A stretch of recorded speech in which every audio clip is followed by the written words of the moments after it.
الله الرحمن الرحيم وما تفرق الذين أوتوا الكتاب إلا من بعد ما جاءتهم البينة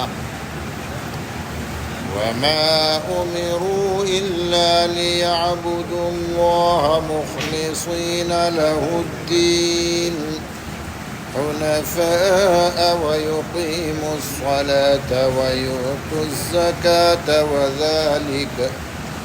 وذلك دين القيمة وما تفرق الذين أوتوا الكتاب. ذرا پچھلی آیتوں کو سمجھیں. کیا کہا گیا کہ اہل کتاب اور مشرکین میں سے جو ایمان نہیں لائے وہ باز آنے والے نہیں تھے جب تک ان کے پاس بینہ نہ پہنچ جائے. بینہ یعنی رسول نہ آ جائے اور رسول آ کر ان کو اللہ کی کتاب سنا نہ دے. رسول من اللہ یتلو صحفا مطہرہ. یہاں پر ایک پوائنٹ، ایک نقطہ جس کی طرف توجہ رہنی چاہیے کہ بینہ کی جو تفصیل آئی ہے وہ ایک تو رسول، بینہ سے مراد رسول، پھر رسول کا وظیفہ زندگی بتایا گیا. یتلو صحفا مطہرہ، وہ رسول کام کیا کریں گے؟ تلاوت کریں گے اللہ کی کتاب کی. اسی لیے جب دونوں رسول اور کتاب دونوں کا یہ ایک مرکب عمل ہے، کمپوزٹ. آپ نے بارہا سنا ہوگا اس تعلق سے، آج اس کی حکمت سمجھ میں آئے گی کہ اللہ تبارک و تعالی نے صرف کتابوں کو نہیں بھیج دیا. اللہ چاہتا تو فرشتوں سے کہتا ہے کہ فرشتے فلاں پہاڑی پہ جا کے کتاب رکھ دو اور اعلان کر دو کہ اللہ کی کتاب آ گئی ہے اور فلاں جگہ رکھی ہے، اس کو لے لو. ظاہر ہے کہ کبھی ایسا نہیں ہوا. یہ بھی ہو سکتا تھا کہ اللہ تعالیٰ صرف رسول کو بھیج دیتا اور اس رسول کا کسی کتاب سے تعلق نہیں ہوتا، کہ رسول اپنی مرضی سے جو چاہے کر لیں گے، ہدایت کا راستہ خود ہی طے کر لیں گے. نہیں، رسول اور کتاب، کتاب اللہ اور رجال اللہ، اللہ کے لوگ اللہ کی کتاب لوگوں کے سامنے پیش کریں گے.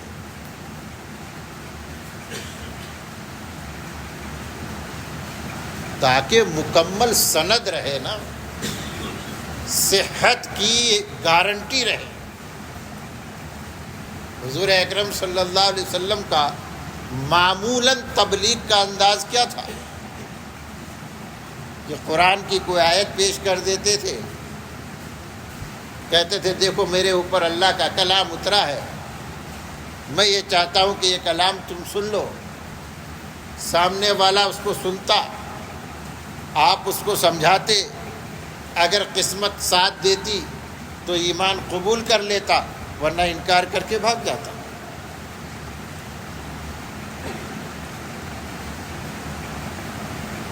یوں تو آپ یہ کہہ سکتے ہیں کہ 1,24,000 ترمذی شریف کی روایت میں کم و بیش کے ساتھ بتایا گیا ہے، لیکن جب کتابوں کی بات آتی ہے تو ہر نبی کو اللہ نے کتاب نہیں دی ہے، کیونکہ کل کتاب 104 ہے، ایسا مشہور ہے. ان میں سے 4 بڑی کتابیں ہیں اور 100 صحیفے ہیں، چھوٹی کتابیں ہیں. تو تو اگر ہم 104 کو دیکھ لیں، کہاں 1,24,000 کا نمبر بنتا اور کہاں 104، اس کا مطلب یہ کہ ہر نبی کو اللہ نے کتاب نہیں دیا۔ ہاں یہ بات صحیح ہے کہ ہر نبی کو مستقل کتاب نہیں دی گئی ہے، لیکن ہر نبی کا کسی نہ کسی کتاب سے تعلق ضرور رہا ہے۔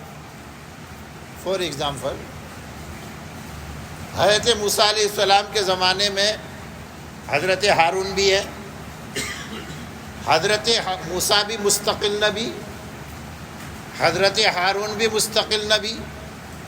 حضرت موسیٰ کو اللہ نے تورات نامی کتاب دیا اور حضرت ہارون کو کچھ نہیں دیا، ایسا نہیں کچھ نہیں دیا۔ حضرت ہارون سے کہا گیا کہ یہ جو تورات موسیٰ کو دی گئی یہ تمہاری بھی کتاب ہے۔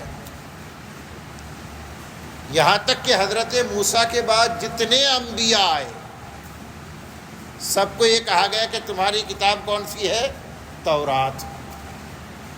حضرت داؤد علیہ السلام کے آنے تک ایک ہی کتاب رہی تمام نبیوں کے لیے، تورات۔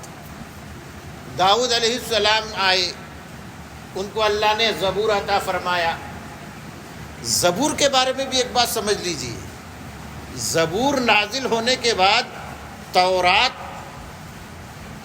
منسوخ نہیں ہو گئی تھی ان کے لیے، جیسے قرآن نازل ہونے کے بعد ساری آسمانی کتابیں منسوخ، لیکن زبور نازل ہونے کے بعد تورات منسوخ نہیں ہوئی، چونکہ زبور کے بارے میں کہا جاتا ہے کہ زبور کوئی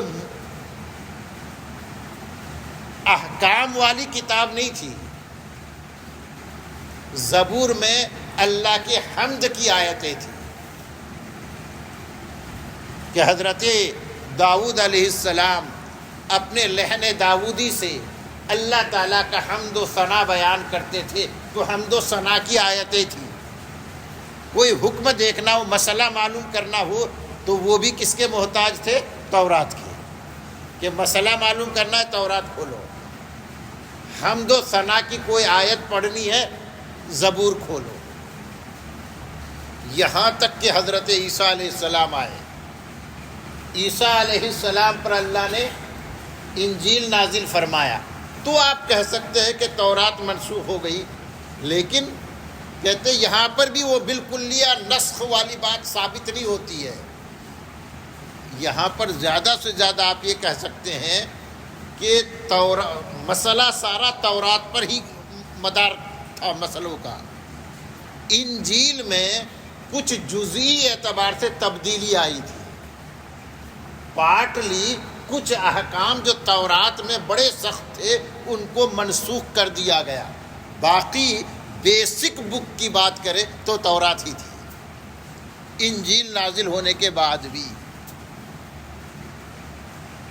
تو ہر نبی کا، حضرت آدم علیہ السلام کے بارے میں آتا ہے کہ سب سے پہلی کتاب کس پر نازل ہوئی؟ حضرت آدم علیہ السلام پر، وہ صحیفہ۔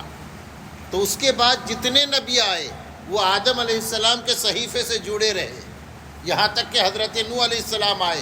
یہ اس طریقے سے خلاصہ کلام یہ ہے کہ ہر نبی جب دعوت دینے جاتے تھے تو ایک کتاب کے ساتھ جاتے تھے، اللہ کی کتاب لوگوں کو پڑھ کے سناتے تھے اور اللہ کے حکم کے مطابق اس کو ایکسپلین کرتے تھے، اور اس کا جو ہے عملی خاکہ لوگوں کے سامنے پیش کرتے تھے، پریکٹیکل نالج اپنے ذریعے لوگوں کے سامنے رکھتے تھے۔ تو بہرحال فرمایا رسول من اللہ یتلو صحفا مطہرہ فیہا کتب قیمہ، کل یہاں تک بات کہ اس میں کتب ہے یعنی مضامین ہے، قیمہ، دو معنی قیمہ کے، قیمہ ہمیشہ رہنے والے، قائم و دائم۔ اب جو قرآن ہے، قرآن منسوخ ہونے والی کتاب تو نہیں ہے، رسول کے بعد کوئی دوسرا رسول آنے والا نہیں ہے، تو رسول ہمیشہ کے لیے، رسول پر نازل ہونے والی کتاب ہمیشہ کے لیے قیمہ، قائم و دائم۔ اور قیمہ کا دوسرا معنی مستقیمہ، بالکل سیدھا، صحیح اور سیدھا، کہ قرآن کریم میں جو مضامین ہیں بالکل صحیح مضامین ہے، اس میں کوئی غلطی کا امکان نہیں ہے۔ وَمَا تَفَرَّقَ الَّذِينَ أُوتُوا الْكِتَابَ إِلَّا مِن بَعْدِ مَا جَاءَتْهُمُ الْبَيِّنَةُ، وہ بات جو پہلے آ گئی ہے آپ کے سامنے کہ اللہ تبارک و تعالیٰ نے اتمام حجت کے لیے فرمایا نا، وَمَا كُنَّا مُعَذِّبِينَ حَتَّى نَبْعَثَ رَسُولًا، ہم عذاب دینے والے نہیں ہیں جب تک کہ ہم رسول نہ بھیج دیں۔ تو اللہ تعالیٰ نے رسول بھیجا، رسول بن کر آئے آپ صلی اللہ علیہ وسلم، پوری دنیا کے لیے رسول بن کر آئے، اہل کتاب کے لیے بھی رسول بن کر آئے، مشرکین کے لیے بھی رسول بن کر آئے۔ آپ صلی اللہ علیہ وسلم کی رسالت کو سمجھنا کس کے لیے آسان تھا؟ اہل کتاب کے لیے آسان تھا، مشرکین کے لیے مشکل تھا، چونکہ انہوں نے ان ایسی باتوں کو سنا نہیں تھا کبھی، لیکن اہل کتاب تو سنتے رہے تھے، وہ تو صبح و شام کلمہ پڑھتے تھے، لا الہ الا اللہ موسیٰ کلیم اللہ، لا الہ الا اللہ عیسیٰ رسول اللہ۔ جب ان کو ایک آواز سنائی دی، لا الہ الا اللہ محمد الرسول اللہ، تو ایک مناسبت نظر آتی ہے کہ نہیں؟ ان کو کوئی تعجب نہیں ہوا کہ نہیں ایسے تو کلمے پڑھے جاتے ہیں۔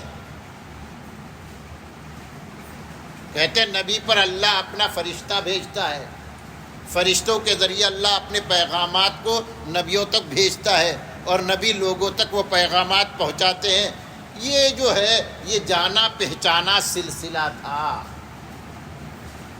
اس لیے سارے اہل کتاب کو ایمان لانا چاہیے تھا، لیکن قرآن کہتا ہے یہاں پر وَمَا تَفَرَّقَ، اور جدا نہیں ہوئے، تفرقہ نہیں ڈالا، فرقہ بندی میں مبتلا نہیں ہوئے، الذین اوتوا الکتاب، جن کو کتاب دیا گیا، الا من بعد ما جاءتہم البینہ، مگر اس کے بعد کہ وہ بینہ آ گیا۔ بات آئی تھی کہ حضور اکرم صلی اللہ علیہ وسلم جب تک تشریف نہیں لائے تھے، سارے یہود و نصارہ انتظار میں تھے کہ آخری نبی کی آمد ہونے والی ہے۔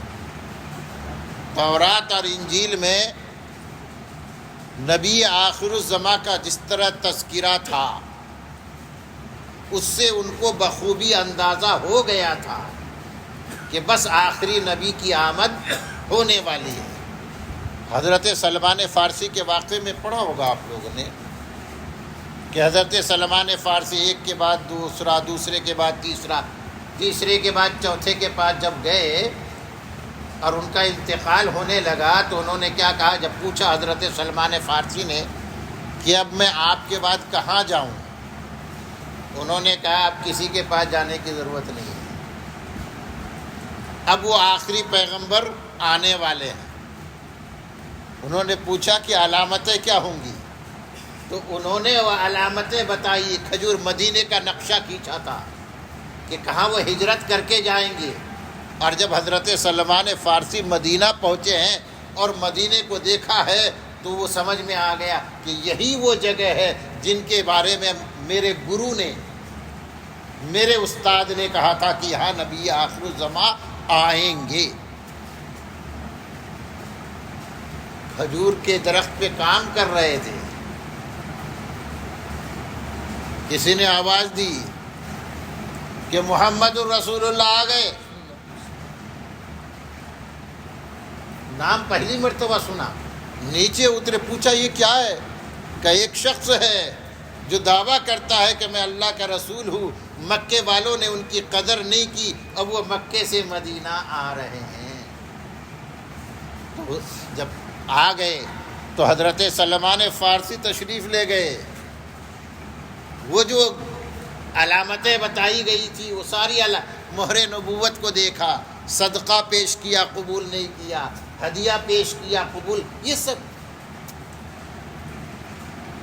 اور مدینے کے یہودی تو جب اوس و خزرج سے ان کی لڑائی ہوتی تھی تو نام حضور اکرم صلی اللہ علیہ وسلم کا لیتے تھے کہ اب تو آنے والے ہیں، ہم ان کے ساتھ مل کر تمہارا مقابلہ کریں گے، ابھی تمہاری جیت ہوتی ہے لیکن اس وقت تم ہم سے جیت نہیں سکو گے۔ ایسا ماحول تھا۔ تو سب سراپا انتظار، آمنا و صدقنا کا ماحول، آئیں گے مانیں گے، آئیں گے ان کے ساتھ ہو جائیں گے۔ اختلاف کہاں سے شروع ہوا؟ کب ہوا یہ اختلاف شروع؟ کہتا جب وہ تشریف لے آئے، وہ بینہ، وہ رسول آ گئے، انہوں نے دیکھا، انہوں نے سمجھا تو کیا کہا؟ سمعنا و عصینا، سن تو لیا، دیکھ تو لیا لیکن مانیں گے نہیں۔ تو آدمی نہیں مانتا ہے دلیل سے پہلے، دلیل آ گئی تو مان لیتا ہے، لیکن اہل کتاب کے معاملے میں معاملہ الٹا تھا۔ جب تک دلیل نہیں آئی تھی مانتے تھے، اور دلیل آ گئی تو انکار کر دیا۔ اور مشرکین کا معاملہ بالکل الٹا، کہ آپ صلی اللہ علیہ وسلم سے پہلے وہ ان باتوں کو یکسر جھوٹا کہتے تھے، یہ سب جھوٹی باتیں ہیں، کوئی نبی نہیں، کوئی رسول نہیں، شرک ہی اللہ کو پسند ہے، اور ہم ان کو اس لیے ان کی عبادت کرتے ہیں، بھکتی کرتے ہیں کہ یہ اللہ کے ہاں ہماری سفارش کر دیں گے۔ اسی نظریے پر وہ زندگی گزار رہے تھے۔ لیکن جب بینہ آیا تو سمجھ میں آیا، اور سمجھ میں آیا تو سمعنا و اطعنا کہنے میں انہوں نے بالکل دیری نہیں لگائی کہ ہم نے سنا اور ہم نے مان لیا۔ وما امروا، اب اہل کتاب، آپ بار بار سن چکے ہیں کہ جب اہل کتاب کا قرآن تذکرہ کرتا ہے تو ایک اپنائیت کا انداز ہوتا ہے، طریقہ ایک ہی ہے نا۔ قل یا اہل الکتاب تعالوا الی کلمۃ سواء بیننا و بینکم، آپ کہہ دیجیے اے اہل کتاب ایک کامن ٹرم پہ آ جاؤ، ہمارے اور تمہارے درمیان برابر ہے، جو تم کہتے ہو وہ ہم کہتے ہیں کہ ہم اللہ کے علاوہ کسی کی عبادت نہ کریں۔ کلمۃ سواء بیننا و بینکم، یہ بات مشرکین سے کہی جا سکتی تھی؟ نہیں کہی جا سکتی تھی، چونکہ یہاں ضد ہے، لیکن یہاں پر تو یکسانیت ہے۔ یہاں پر بھی قرآن نے کہا فرق کہاں پہ آ گیا، یہ اختلاف کیسے پیدا ہو گیا؟ جبکہ وما امروا الا لیعبدوا اللہ، وہ حکم نہیں دیے گئے تھے مگر اس بات کا کہ اللہ کی عبادت کرے خالص۔ کیسی عبادت؟ خالص، بغیر شرک کے۔ تو ان کے یہاں بھی تو کلمہ لا الہ الا اللہ تھا نا، اور یہ نبی آخر الزمان آئے، انہوں نے بھی کلمہ کون سا سکھایا؟ لا الہ الا اللہ، کہ اے لوگو اعبدوا اللہ ولا تشرکوا بہ شیئا، اللہ کی عبادت کرو اور اللہ کی عبادت میں کسی کو شریک نہ کرو۔ یہی ہے، سارے نبیوں کی یہی دعوت ہے۔ تو اب اختلاف کی گنجائش بنتی کدھر ہے؟ لیکن پھر بھی لوگ ضد میں مبتلا ہو گئے اور انہوں نے اختلاف کیا، اور ہر گزرتے دن کے ساتھ اختلاف کو اور شدید کرتے چلے گئے۔ آج کا ماحول بھی دیکھیے، ہر گزرتے دن کے ساتھ امت مسلمہ کے ساتھ ان کا اختلاف شدت اختیار کرتی جا، دوریاں اور بڑھتی جا رہی ہے، چونکہ ان دوریوں کی بنیاد لا علمی یا جہالت نہیں ہے، ضد ہے، اور یہ ضد بڑھتا ہی جاتا ہے انسان کا وقت کے ساتھ ساتھ۔ آگے